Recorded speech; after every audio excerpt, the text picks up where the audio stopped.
Since the 60s, the Planet of the Apes franchise has gone through quite a few refreshes and reboots. The latest of these is the one from 2011. Fans thought the series has reached its conclusion in the third part, but the studio had some other plans. In today's video, we're going to talk about the Kingdom of the Planet of the Apes and its shooting having started at the renamed Disney Studios Australia. First of all, let's take a look at the details of the production. The new Planet of the Apes movie has recently started production in Australia. The film is being shot at the iconic Fox Studios. However, it's now called Disney Studios Australia. The latest project from 20th Century Studios is titled Kingdom of the Planet of the Apes. It's being advertised as a new chapter in the series that will pick up many years after the events of the 2017 film War for the Planet of the Apes. Not much else can be said except that it's not a reboot but a continuation of the previous 3 films. Following that, a little about the film itself. The Kingdom of the Planet of the Apes is the 4th film in the Planet of the Apes reboot. This series started way back in 2011, and it's only gotten stronger with each release since then. The first movie set up an amazing character by the name of Caesar. Caesar goes on to become the main protagonist of each movie after that. However, things seem to change in the latest installment, and this has to do with the events of the last movie, where we saw Preacher inflict a deadly wound upon him. We can't be sure if he's actually dead or not, but one thing's for certain, he left a child behind, and we have no reason to believe that if Caesar is already dead, he's the one who's going to take over the Kingdom of Apes. Again, we know little about the film yet, but maybe even though Caesar's is gone,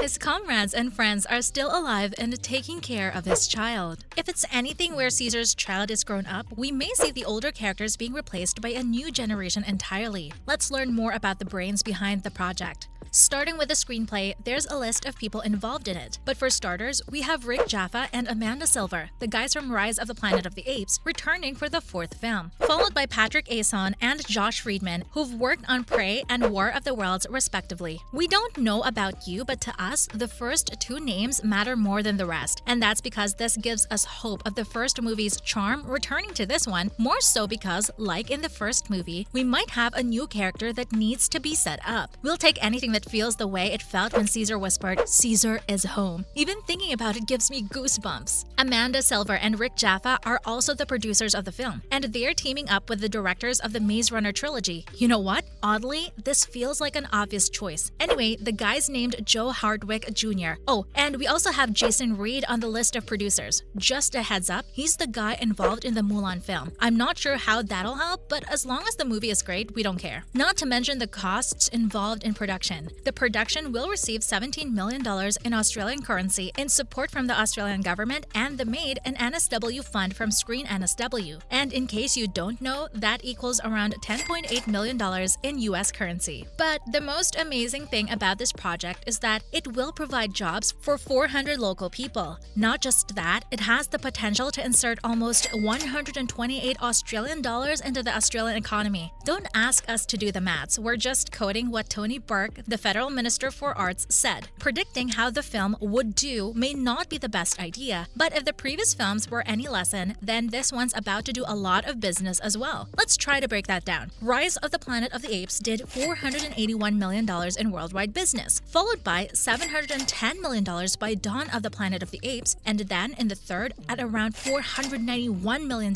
With over $1.7 billion in business, there's a reason why the franchise is often called one of the 20th century's most successful projects. Finally, how does the movie hold up compared to the previous films? The entire Planet of the Apes came into existence because of a novel by Pierre Boulle. The first film that came out in 1968 was entirely based on this novel. It became one of the most successful films of that year. Riding on its success, 4 more films were released in the following years. Not just that, 2 TV series were also produced later. Later on, Tim Burton also tried to experiment with the franchise, and a reboot under his name was released in 2001. It received mixed reviews, but made almost $370 in earnings, so that's a success in our books. This film could also be the reason the franchise was once again rebooted in 2011. It surely gives the producers and writers the confidence needed and shows the potential that we saw get unlocked in Rise of the Planet of the Apes. There's one thing that the producers and writers may have to focus on, and that is to not make the film repetitive. So far, the 3 films have been on point and different from each other, but usually in trilogies and longer franchises, fans seem to have this complaint. So we hope that that doesn't happen in this one. We're looking at you, Joe. Now, let's discuss the 2024 release date for the film. First up, when can we expect to see the film in theaters? If you're a fan of the franchise, then mark your calendars for May 24th, 2024. It does seem a little far, but we think a date is better than no date. And while it may seem like a lot of waiting, the movie has already started production, so we can be sure that it won't get later than this, unless of course a COVID-19 level pandemic hits the world again. We surely hope not. If you're still a little uneasy with all this waiting, we have a first look poster for the film. In the poster, we can see an ape riding a horse in all its ape glory. I can't be sure if this is Caesar, because who doesn't remember the ending of the last movie? Maybe it's his child? Let's try to figure that out while we wait for a teaser or trailer release. But our gut feeling says that even that's not happening until late next year. The waits got us like War for the Planet of the Apes. Next up, comparing the dates of all previous releases. Starting with the first one, Rise of the Planet of the Apes came out 10 years after the first reboot. The second part was released in 2014 called Dawn of the Planet of the Apes. Add another 3 years and we've got a War for the Planet of the Apes. Now, returning to the story, the fourth film is coming out 7 years after the one before it. The blame partly goes to the COVID-19 pandemic, but more than that, we think it took so long because, officially or unofficially, the studio and writers had made up their minds about the franchise and wanted to close it with Caesar's death. This makes us wonder if Caesar's going to return. Since we know he belongs to an army of enhanced apes, maybe he can also heal better than regular apes. We'll have to see. But if it's anything like his speaking skills, he's definitely coming back. Haha. Finally, could there be a major reason for such a delay in release? Okay, first off, we don't think it's such a big deal that a completely CGI film is going to be released almost 2 years after its announcement. That's the norm in this day and age. And if anything, this is quicker than we may have expected. But let's say that this is a slightly delayed release. What could be the holdups? Firstly, have you seen the cast? Of course you haven't. Owen Teague from the series It and Freya Allan from The Witcher are just a few of the names in the cast. Along with them are actors Eka Darville, Kevin Durand, and Peter Macon in the main cast. With such a big star cast, there must have been a lot of trouble with schedules, and that could be one reason behind the delay. The absence of Andy Serkis from the cast says a lot about Caesar's future in the series.